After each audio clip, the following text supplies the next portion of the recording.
We have our final speaker of the evening. We have the lovely Lydia Gregory, who is not in blockchain crypto, although does know about it. She is going to be talking to us about artificial intelligence. So Lydia is co-founder of FeedForward, which is an AI consultancy which brings businesses together with the latest research in the industry. And she's been in technology for about a decade or so, and like myself and Natalie, when we started this business, she kept finding herself as the only woman in the room. And tonight, she's going to talk to us about how, everyone in this room, how we need you to kind of shape your role in the industry, and how AI needs you. So please put your hands together, stomp your feet for Lydia Gregory. Thank you so much for that introduction, and thank you very much for inviting me today. I know AI is not part of the normal menu for this evening. So yeah, just to say, so I co-founded FeedForward AI, but today I really want to actually talk about kind of gender and bias in machine learning systems, and specifically actually why that really matters, and that matters for the future of our society, and why that actually means we need today women coming in and working in companies that are using AI and starting AI companies, and why that's really important. So just to add to the introduction, essentially, I co-founded FeedForward AI nearly a year ago, in January of this year, and we're a consultancy that focuses on AI and machine learning for the creative industries, media and music. And the thing that really interests my co-founder and I is actually new ways for machine and humans to collaborate and be creative. So to that end, we help companies with their AI strategy and building kind of bespoke machine learning systems. But then we also are actually working on our own technology around music. So we've built a recommendation and search engine, which we call Figaro.ai. And we're building that out into new ways for people to interact with and make music. That's our long-term aim. But we've taken a slightly different model. We haven't immediately gone for the kind of VC investment. We have kind of funded ourselves through doing this consultancy. So we've bootstrapped. That's enabled us to get going. So that's what drives us. And as I said, my background, it kind of spans this world of music, technology and business. So I started my career at Accenture, but I actually originally, back in the day, studied music at university. I have subsequently gone back to Birkbeck in London and studied a postgrad certificate in data science. And I often think it's the same bit of my personality that loves music, that loves technology. You kind of have this vision of something you want to create, a piece, but you have to kind of get geeky about the details of the harmony and the music in order to actually write that. And it's kind of the same with technology. We know that there are all of these possibilities, all of these things that we can build, but it's in the details of how those are built that really kind of actually shapes what comes out at the other end. So yeah, I've always been kind of in that space of sort of the client side of technology, how it impacts. But my business partner, he comes from the opposite end. So he is a mathematician. He's an honorary research fellow at Imperial. And that's why we kind of set up this bridge between these two worlds. It's actually, this technology is important. And we need to kind of bridge how it can be applied with actually the really kind of complex maths that sits behind it. So that's what we do. But today, like I said, I'm going to talk a bit about gendered systems and bias in machine learning systems. So first of all, just starting off, I don't know if people have seen Ex Machina, but you're probably familiar with the kind of often quite sexualized feminine AI robot. And I saw a wonderful talk by a lady called Professor Gina Neff the other day from the Oxford Internet Institute, and she had a great stat, I don't have it, on actually how many of the AI characters we've seen in sci-fi have been female. It was a lot, most, and actually how many of those are very sexualized. And then next slide, please. And then you're probably also familiar with these. Google Home, Alexa, we've got a lot of these assistants. And we're probably noticing, a lot of people have noticed, that they are generally coded as female. And generally the role they're playing in our lives is their assistants. And they're not people we have to say please or thank you to. They're people we ask to do something for us. And again, this lady, Gina, in her research, she points out we're in the middle of a kind of social experiment. Like actually what is the impact of that if we have our children or just daily, we're interacting with these systems that we perceive as female, and we're just asking them to do things, and they're doing things for us. We don't know. We are in the middle of this experiment, and no one has really kind of told us the rules of this experiment. We're in the middle of it. And perhaps it's not a surprise that actually there are many of these kind of personas that are created around these AI characters. And we have to remember, like, AI is a concept. It's about how can computers simulate aspects of human intelligence. That tends to be wrapped up in these kind of bot characters, but actually underneath that there's a whole lot of technology. You've got, you know, things like speech synthesis, and it's understanding what you're saying. All of those elements involve what we're actually AI. It involves machine learning, but it's wrapped up in the persona. The persona is a choice. It's a design choice. So here the design choice is that it's female, but we're seeing these assistants all over the place. You go onto websites, there might be a pop-up chat bot, you've got other voice interfaces, and often it's the case that actually the more professional ones, think of perhaps like IBM Watson, the off-the-shelf AI system, they're coded as male. So it's getting to the point in society where we kind of expect these assistants to be female if they are doing something to help us, but perhaps if we're expecting professional advice, we expect that assistant will be male. And I think the really interesting thing about that is you might say, well, why? You know, people design products. When they design products, they go out to their market and you find out what your market wants.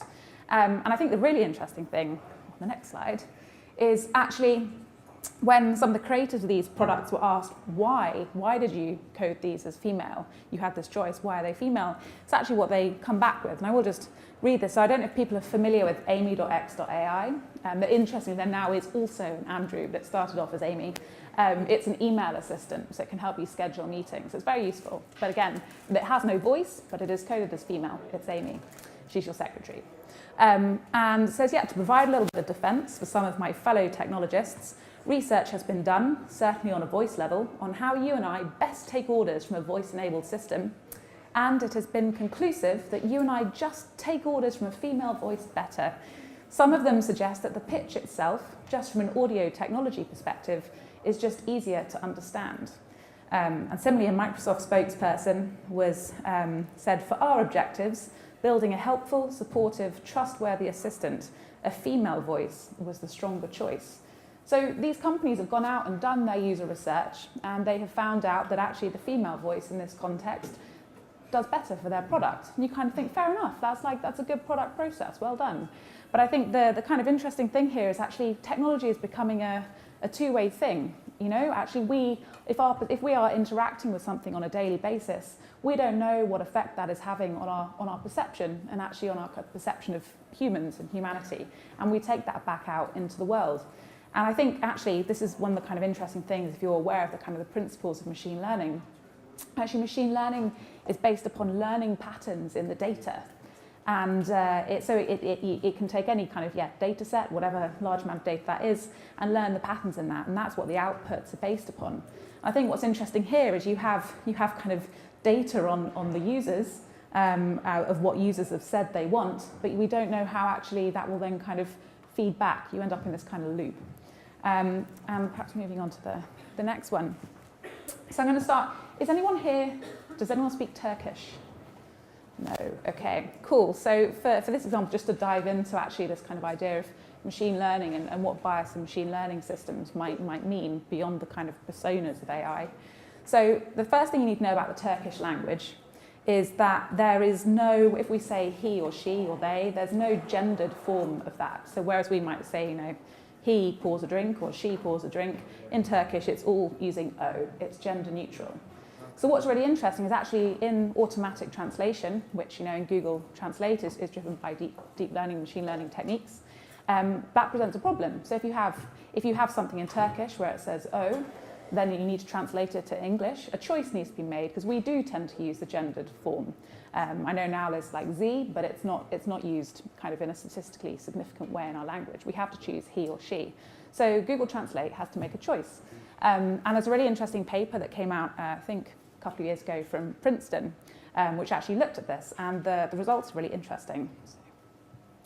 So if you look here, if you put in Obir Doktor, you get he is a doctor. And if you put in Obir Hemsir, I'm probably pronouncing this horribly, you get she is a nurse. And there are many kind of other examples of this. And clearly, actually, in our society, you could probably say it is right now, today, more likely that Google has got this right. Actually, it is more likely that he is a doctor and she is a nurse. So in a way, you can't hear the model is not biased in itself. It's just that actually in our language, in all the data that this has been trained on, whether that's every book, every article that it's seen, it is statistically more likely to be right. It is right here. That is more likely today that this is the case. But I think what is kind of problematic probably for our future, and this is where we want to question if this is how we want to interact with these systems, is this is reflecting actually what is true today. And actually one of the kind of great things about our culture and humanity is that it's plastic. We can change. Actually, as we interact with culture, culture changes to reflect our new values. And that's one of the great things. It's one of the scary things about humanity, but it's one of the great things. And I think what's interesting here is this is kind of reflecting today. But if you take this as the ground truth, if you're someone who is Turkish and doing the translation or whatever it is, you start to take this as some kind of truth. And actually, again, we're in this experiment. What does it do if every day this is what you interact with? And you just get these little cues all the time that this is what is normal and this is what is true. So I think this is one of the things about actually, as we have these machine learning systems kind of built into our everyday life, and I would say this, like I think AI, we often think of it as Siri, as Alexa, as Google Home, these personas, but it's not. It's actually AI is powering this. It's machine learning. It's built into these everyday systems. So I think what we really want to do is actually kind of question as we have these little interactions, if we're taking them as the kind of ground truth, what is that doing to kind of shape our perception? And I think this is what this idea of being in a kind of social experiment, actually these little interactions, as we know, do kind of shape culture. And what are the kind of long-term implications of that? So this graph here is from an amazing, I have actually put the link below, but it's quite grayed out. Sorry, it's quite small. It's from an amazing podcast I came across on NPR. And this graph, it shows the kind of ratio of women to men in various degree courses. Actually, this is specifically America, over the 20th century, well, specifically from kind of 1970. And you can see, as we'd expect, like the number of women studying professional courses. So you've got physical sciences, law school, medical school, all the kind of green ones. It's going up, and that's a good thing. That's what we know has happened in the 20th century. But if you look at computer science, what is so interesting is it totally follows that until we get to kind of 1984, and then it drops off a cliff. And you think, why is that? What happened there? And the theory that they came up with in this podcast is actually this coincides pretty much exactly with the point where Apple released the personal computer. So personal computers back then, they were pretty simple. They couldn't really do a lot, bit of word processing, and games.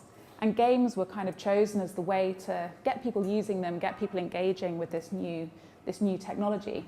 And the decision was made, and this was essentially an advertising and marketing decision, that they should advertise these games to boys. And that was just a decision presumably made in a boardroom somewhere in about 1983. So these games were marketed to boys, and if you think of the kind of knock-on effects of that, they had various kind of stats and things. Actually, therefore, those machines, they end up in the boys' bedroom, not the girls' bedroom. Everything is marketed towards them, so they end up with the knowledge, they end up studying computer science. And even if you get a woman who starts computer science, she gets there and finds out that she already knows less than the boys who've had the computer in their room for those years. And it's just this kind of cycle. And this is where data is kind of hard, because all this type of stuff, this is kind of a proxy for so much complexity. Like there's so many complex cultural factors here. It's so hard to actually go back and like get the causality. Like, what was it that decision in Apple in 1983 that meant that happened in 1984? It's really hard to kind of pinpoint that, but something happened here. And I think what's really interesting is, again, it's how we interact with culture. There's kind of decisions we can make, and then there's knock-on effects. There's a whole lot of complexity, but there's also a lot of simplicity too. So again, this is why I just think as we kind of have machine learning and things more in our lives, we really need to actually start to kind of unpick this technology and have people who really are placed to sort of question what is sitting behind it.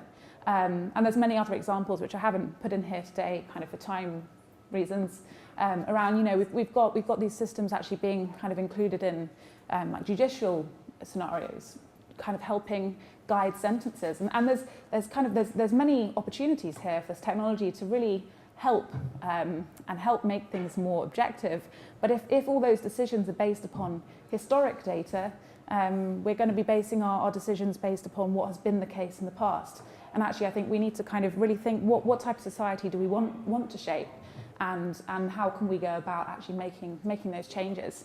So this is why today I actually kind of called this talk like why AI needs you and why it needs women, because I really believe this, because I think we have this problem, like hiring, it's a nightmare. Like really for the last year, when I say I've been the only woman in the room, like really I've been the only woman in the room. And that's in many scenarios, whether that's in kind of speaking to clients and potential clients. I go in and all the decision makers are generally male and often older than me. And then also actually working with the technology teams. I have an amazing technology team we work with in Germany. And I work with them, and I was working in a situation where my client was male, the whole technology team were male, and you just kind of think, oh, why is that the case? What happened to all my brilliant female friends? Like I went to university with brilliant women, but I think this is where you already see the kind of the skills that people have by the time they're 18, 21, and not the ones setting them up to be the developers. But what I want to kind of actually say is like, that's fine. Like start with what you've got. Like actually there's so many ways to engage with this industry. I think this is where I kind of talk from a little bit of kind of personal experience. So as I said, I was working in technology and I was working at Accenture, and I actually ended up working in the project management role, but on a large data migration project between two banks. And the project, it was a couple of years after the financial crash, and the project went horribly wrong. I'd like to say nothing to do with my team, obviously, but it went horribly wrong. And one bank pulled out, and it was largely due to kind of the data issues. It was hard to migrate that data, and that was the first time I really got kind of interested in the impact of data and big data on organizations, and actually how important kind of investing in that was. So I've been kind of interested, and like I say, I went back to Birkbeck and studied data science for a year. And really for me, I was quite scared on the first day because I remember sitting down and like one person next to me had done economics and astrophysics, and the other person had done maths as their undergrad. And it was one of those moments, I don't know if you have these moments in life where you think, right, this is it, this is the moment where I've taken on too much, like I can't do this. But actually, like I really found, I think often these subjects can seem inaccessible, but I did find that actually it was fascinating. The concepts that sit behind a lot of this technology are fascinating. So I think there are so many roles within AI, and you can start it from so many different kind of points of view. So that's where now I'm not the developer. I work with many amazing people who can develop this technology, but I understand enough that I can be that person kind of in between the technology and the client applications, and I find that fascinating.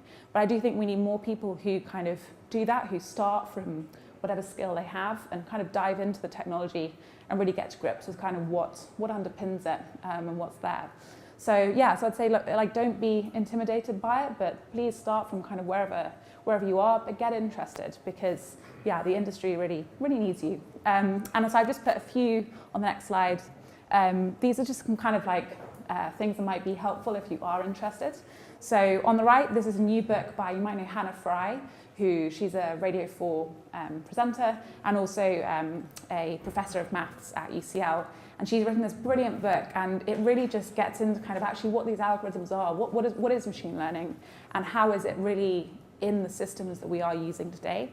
And it's a brilliant introduction, and it's very accessible. I think there's a thing, yeah, it goes into all the kind of maths and things, but you don't need to understand the language of equations to get into it, which is really cool. If you are interested, there's these Coursera courses. So this one is the one by Andrew Ng. It's like the kind of really standard deep learning course. It's great, really good introduction. If you're already in kind of programming and things, you could get onto Kaggle. It's a kind of data science platform, lots of data that you can get to grips with. So those are just some kind of ideas. But yeah, thank you very much for having me today, and love taking questions. Thank you.